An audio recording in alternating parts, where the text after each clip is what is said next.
Hi, my name's Karen Davies, and this is the Karen Davies Podcast, episode 19. I've spoken a lot about discomfort and how it's great to get out of your comfort zone, but there are occasions when we get this feeling and this experience of discomfort, and we have no idea of the impact that it will have later in our lives. Let me give you an example. When I was 18, I went on holiday for the first time. I flew 4 hours from the UK to the island of Rhodes in Greece with my boyfriend and 21 other friends to celebrate our friend's honeymoon. A bit unusual, I know, but the couple in question already had one child and another on the way, and they really wanted to celebrate with friends and family and some ready-made babysitters. Pretty clever if you ask me. So, here I was in a foreign country for the first time. Almost everyone we met spoke English, and I was with people that I knew and loved, and I felt horrible. I felt massively homesick to the point where I cried. I had this feeling, this knowing, if you will, that travelling abroad was not for me. Don't get me wrong, Greece was lovely and the people could not have been more welcoming, but I just felt so miserable at being away from my parents and my other friends and everyone and everything that I knew and that was familiar to me.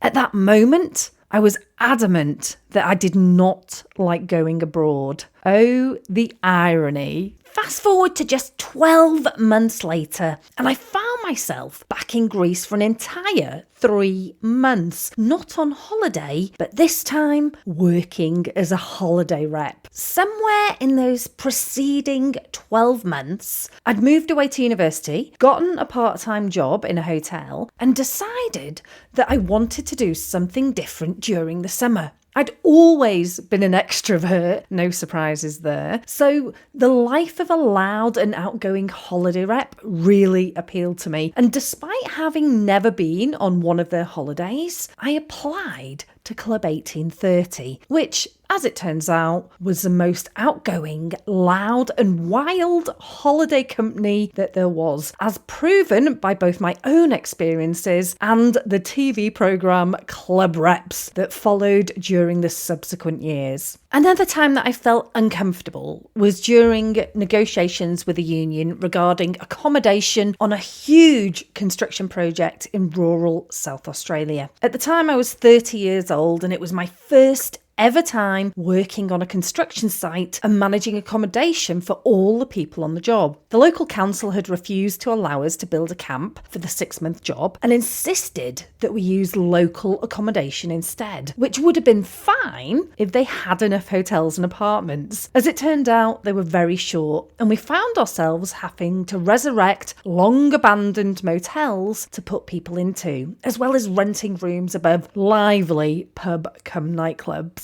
The subcontractor and his 2 sidekicks, all men and all union members and reps, at that time came to see me about their issues with the accommodation. Basically, it turned into them ranting at me about how terrible the accommodation was and how they may walk off the job if I didn't fix it. At that point, I was about a week into working there and I was beginning to see why the last 2 travel and accommodation people had left. I felt so overwhelmed and out of my depth that I started to cry. How embarrassing. A 30-year-old woman in front of 3 grown men crying because they were angry and shouting at her. The men immediately calmed down and apologised. They really weren't bad people. They were just frustrated at the situation, understandably. After that, we all got on a lot better. And one of them even bought me round a bottle of wine as an apology. They all felt terrible for making me cry. At the time, I felt crap about the entire situation. I felt crap for not being able to fix the accommodation situation, and I felt bad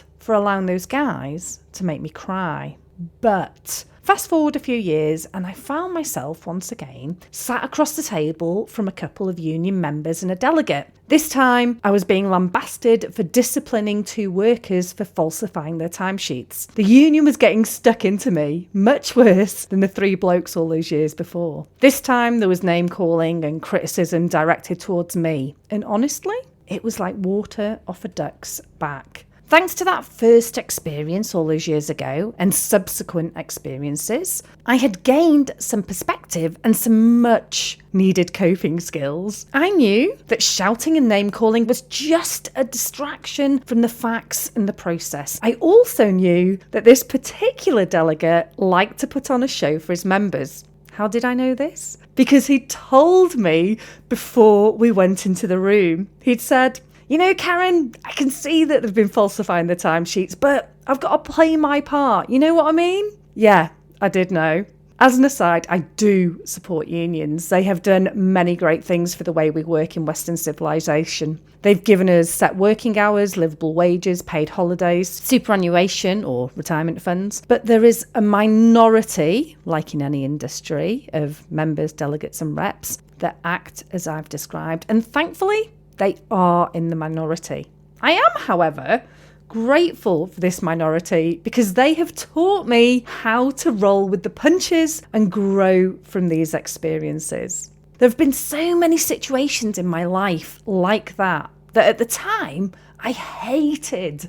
I felt uncomfortable, I felt upset, I felt deeply discombobulated. But now, with hindsight, which we all know is 2020, I can genuinely say that I'm thankful for those people and those situations. Not only that, those experiences have given me the gift of future gazing, if you will. Meaning that when I find myself in a situation that I'm less than happy about, I'm able to centre myself and think, this will pass, and the lessons that I learn will be useful in the future. Never again will I feel as bad in this type of situation as I do right now. Having had these experiences for hundreds, if not thousands of times in my life, I now believe that there is almost no situation where I can't learn and grow from it. And that in itself brings me huge comfort and satisfaction.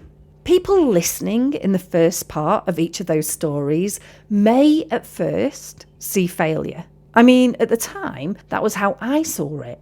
But nowadays, when I find myself in situations where I'm not doing what I thought was required, I have this deep knowing, this understanding that I'm here to learn. The funny thing is, I used to think that the older you got and the more senior you became in a work setting, the less mistakes you made and the more you knew. Now I know that to only be partially true.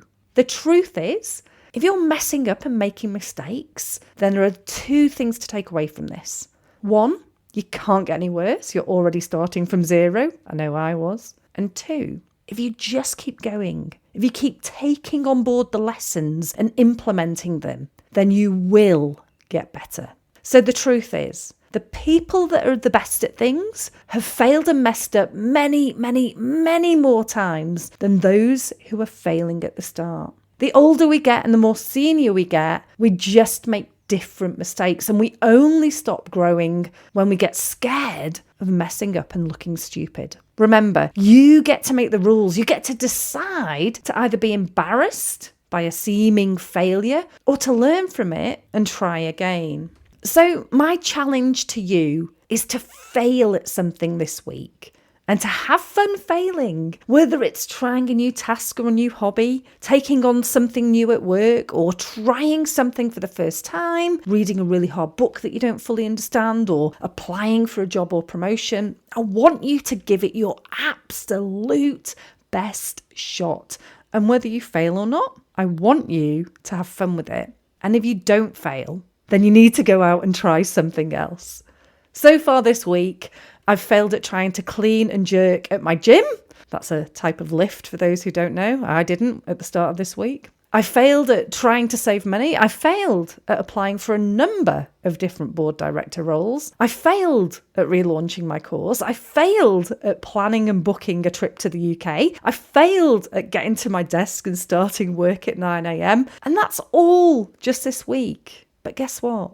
That just means that I'm determined to get better at all of those things and keep trying until I achieve my goals. I know that I will succeed in doing all of those things and more because I'm happy to keep trying and keep failing, because ultimately, the more I fail, the closer I get to success, because really, failing is winning. Thanks for listening. If you enjoy listening to this podcast, come and check out my website, KarenDaviesCoaching.com. There's plenty of resources, tips and downloads, as well as the opportunity to work with me.